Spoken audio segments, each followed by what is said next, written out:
こんにちは、G リプトです。本日も仮想通貨、ブロックチェーン界隈のグッドパンダからバッドパンダ、チャートなどまとめて見ていきたいと思います。このチャンネルの動画はコインポストさんの提供でお送りしております。コインポストさんが主催するアジア最大級のブロックチェーン Web3 カンファレンス WebX が今年も日本で開催されます。開催日は8月28日から29日、東京のザ・プリンスパークタワー東京で開催されます。今年は去年以上の規模で超ビッグゲストも来るとのことなので、Web3 ブロックチェーンに興味ある方は間違いなく楽しめると思います。最近ではエイプコインがプラチナスポンサーに決まったことなどが話題になってますね。なんとなく雰囲気知りたいという方は、去年の WebX 動画も期間限定で開放してますので、そちらもぜひ見てみてください。で、またこの WebX のチケットに関しては、5月中の購入でかなりお得な価格で買える状態になってますが、概要欄のリンクから飛んでいただくと、さらにそこから 20% オフで購入できるようになってますので、少しでも興味持った方いらっしゃいましたら、ぜひリンクから飛んでみてください。では、ここから通常通り海外の状況を見ていきますと、昨日の米国のスポットビットコイン ETF フローが更新されてまして、結果としては全体でプラス 1.5 億ドルの純利を記録しています。内訳としてはグレースケルの GPTC がマイナス 0.16 億ドルに対して、ブラックロックの IBIT がプラス 0.92 億ドル、フィデリティの FBTC がプラス 0.74 億ドル、アークがビビタル流入と、他がゼロとなっております。全体では8日連続の純利を記録してますが、グレースケルの GPTC がまた純流出を記録しています。一方、香港の ETF はボセラがまだ公開されてませんが、連日ずっとゼロを記録していたスポットイサ ETF にようやく流入が見られています。ハーベストのスポットイサ ETF にプラス20万ドルと、ただスポットビットコイン ETF 含め他はゼロとなっています。こちら未だ厳しい状況が続いてますね。あとはロンドン証券取引所 LSE が仮想通貨系 ETP を上場させると発表したのも話題になっています。今回上場発表されたのは Wisdom Tree と21 Shares の ETP、フィジカルビットコイン BTCW とフィジカルイーサレム ETHW、英国の FCA が2020年に仮想通貨 ETP を禁止して、その後規制が緩和されてから初の上場ということで注目されてますね。現在公表されている管理手数料は 0.35% とされてまして、米国の相場 0.25% と比べると若干高めですけども、LSE 初ということで期待はできそうですね。英国方面は毎回規制が厳しいイメージはありますけども、今後はこちらからも資金流入が見込めるのか注目ですね。ビットコインの価格は現在6万9000ドル台となっております。昨日発表された注目指標の方では、消費者物価指数 CPI が前月比予想の 0.2% に対して結果は 0.3%、前年比は予想の 2.1% に対して結果は 2.3% と予想を上回る結果だったことからポンドが強くなっております。またニュージーランド政策金利では予想の 5.50% に対して結果は 5.50% と予想通りの結果となったんですが、会合内容がですね、金利引き上げの可能性についての議論となってまして、その後のニュージーランド中銀総裁の声明もですね、インフレ目標に達することを確信していると、高派寄りの発言だったことから、ニュージーランドドルも強くなってます。また今朝、FOMC 議事要旨が公開されてまして、内容としては、インフレ率が中期的に 2% に回帰すると引き続き予想していると、ディスインフレ到達には時間がかかりそうだと、再度金利上昇を示唆する内容だったことから、米ドルも強くなっています。各国の法定通貨が強い傾向になって、市場全体が一時的に調整ムードになったという見方もできるのかなと思いますね。米国債金利が 4.42 を推移しておりまして、ナスダックが 18,700、S&P500 が 5,340、ダウ平均が 39,670、金ゴールドが 2,370 ドル、日経平均が 39,000、ドル円が 156.7 円となっております。個別株の方では NVIDIA の高決算が話題になってまして、売上高260億4,400万ドル、純利益は148億8100万ドルと、いずれも予想を上回りまして、株価も上昇しています。仮想通貨市場の AI 銘柄もいつも通りですね、この NVIDIA に引っ張られて上向きになってますね。また先日、企業の準備金にビットコインを採用したと発表したメタプラネットの株価高騰も話題になっています。今年の底値14円から最高は120円と、現在は調整中ですが、天場が近くなってますね。ビットコインの先物の方では青いが全体でマイナス 0.8%、額としては340億ドル相当と、減少傾向ではありますが、未だ高水準を保っています。比率としては全体ではロングショートともに 50% ずつと拮抗してまして、マイナス面はロングが 56.8% と上寄りになっています。今後の指標としては本日5月23日に米 PMI、5月24日に英小売売上高、米耐久財受注、ミシガン大学消費者信頼感指数、5月27日にドイツ IFO 景況感指数、イスラエル基準金利などが控えております。市場全体で見たらまた利上げが警戒されている状態、仮想通貨市場単体で見たら、スポットイサ ETF の期待から、未だアルトミーム関連が続伸している展開なのかなと思います。ビットコインのチャートだけ見たら7万ドルの攻防を下抜けしてまして、再度6万8000を試す形になってます。さらにそこを抜けるとなると、6万6000コースも見える展開になってますね。昨日の時点では7万ドルで反発して、定値こそまだあるのかなと思いましたけども、短期ではパンダ的にも、チャートの形状的にも厳しくなってきたような気がしますね。これもこれから取り上げますが、スポット ETF の動向次第なところはあります。今後の市場の動向に引き続き注目ですね。あとはイーサーですね。ブラックロックが他各社に続いて、90秒フォーフォームの修正申請をしています。こちらもステーキング要項が削除されています。昨日の時点ではですね、5月23日、24日の承認が注目されているけれども、6月に期日を延期されたブラックロックはどうなるんだろうと、承認されるとしたら全社一斉なんで、5月23、24に一斉に承認されるか、それとも6月、7月に一斉に承認されるかになるんじゃないかという話をしたんですけども、このギリギリでブラックロックが修正申請を出しています。これでなおさらわからなくなりましたね。これがなかったら、6月濃厚なのかなと思ってたんですけど、グレースケールも昨日出したんで、これで全社揃った形になるんですかね。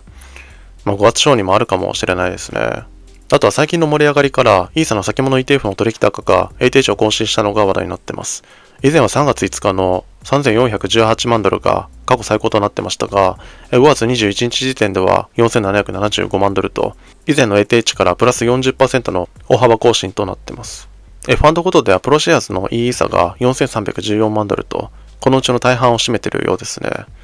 こちらも右肩上がりに上昇していくのか注目です。あとはビタリックがプライバシープロトコルのレールガンをまた使用したことが話題になっています。今回は80イーサ、約30万ドル相当取引と、このレールガンは取引しているアドレスを隠すことができる匿名性の高いプロトコルとされてまして、以前北朝鮮のハッカー集団ラザルスグループが使用した可能性があるということで問題視されたことがありました。その後ビタリックが今年の4月にですね、このレールガンを使用してまた問題視されてたんですけども、今回はまた利用しているようなんですよね。この時期にやめてほしいですよ。空気読めないんかなと思うんですけど、どうしたいのっていう。米国ではですね、トルネードキャッシュの開発者が有罪扱いされて、モネロなどの匿名通貨も各国から禁止されて、非常に敏感になっている時にですね、イーサリアムの創業者がそれに似たようなプロトコルをいじってしまうっていうね、最近のビタリックの動きを見ると、わざとイーサリアムを下げてるのかなと思う行動がちらほらありますよね。引退説も出ましたし、実際にイーサ持ってますしね。ステーキングがどうこうというよりもですね、創設者が実在しているというのが一番の不安材料になっているかもしれませんね。あとは取引所のイーサの週間流入額が6万2000イーサに到達したのも話題になっています。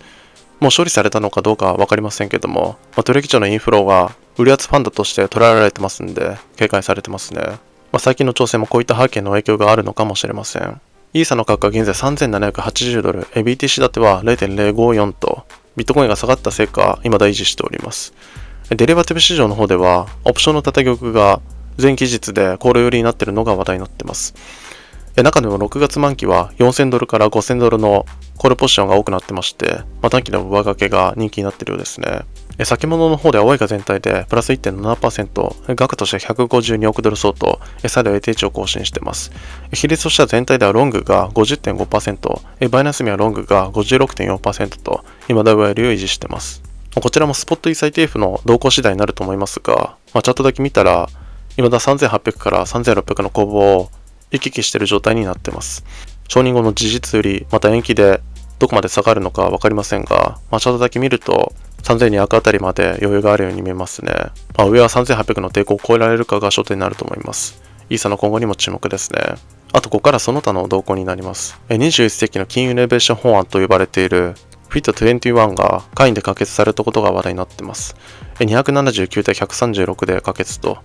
この FIT21 の仮想通貨に関わる部分を私の理解でざっくり説明するとですね、現状の仮想通貨業界はほとんどが SEC の権限で、このアルトは証券法に違反している有価証券だからダメとかいう理由で訴えられたりしてたんですけども、この FIT21 が施行されるとですね、現在仮想通貨に割と前向きに接している商品先物取引委員会 CFTC にもこのアルトは OK なのか NG なのかという判定する権限が与えられると。なので今現状の SEC が牛耳っている環境と比べると、それよりは規制が緩和されて仮想通貨業界が今まで以上に盛り上がるんじゃないかということで、この法案の施行が期待されてるんですね。で当然コインベースの CEO アームストロングとかはですね、今回の FIT21 の会員通貨に関してようやく仮想通貨を規制するための明確なルールが作られると、期待する声明を出してるんですが、バイデン政府側はですね、この法案は現時点では特定のデジタル資産取引に携わる消費者や投資家に対する十分な保護が欠けていると反対の声明を出しています。また SEC のゲンスラーもですね、FIT21 は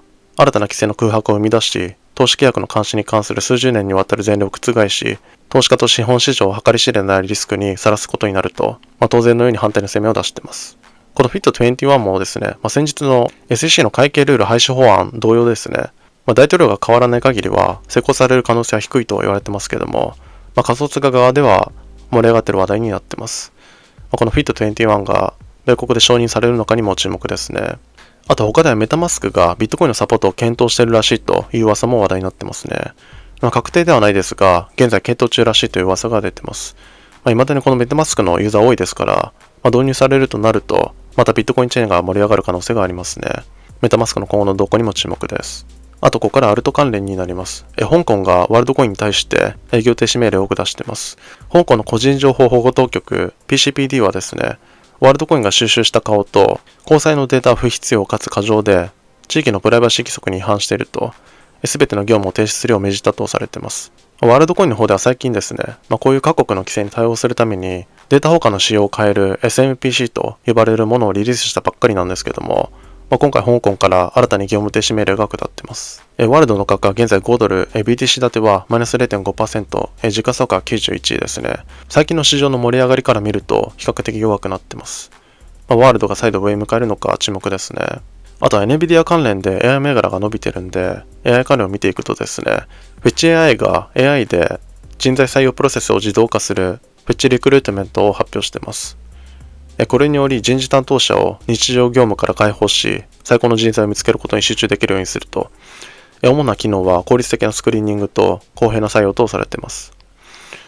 そもそも人を採用する必要あるのかってレベルになってますけども、フェッチ AI の価格は現在 2.5 ドル、BTC 建てはプラス 1.8%、時価総価は23位ですね。今年 AT 値更新から未だ高値を保ってますが、こちらも再度続伸となるのか注目ですね。あとその他ではミーム、AI 銘柄ともに伸びてますが、AI ミームと呼ばれている銘柄が特に伸びていますね。ターボを筆頭にですね、他の動物系ミームが伸びております。毎日息継ぎする暇もなく伸びてますが、これらがどこまで伸びるのかも注目ですね。今日はこのところですけど何かありましたらコメントいただけるとありがたいです。良ければチャンネル登録とグッドボタンよろしくお願いします。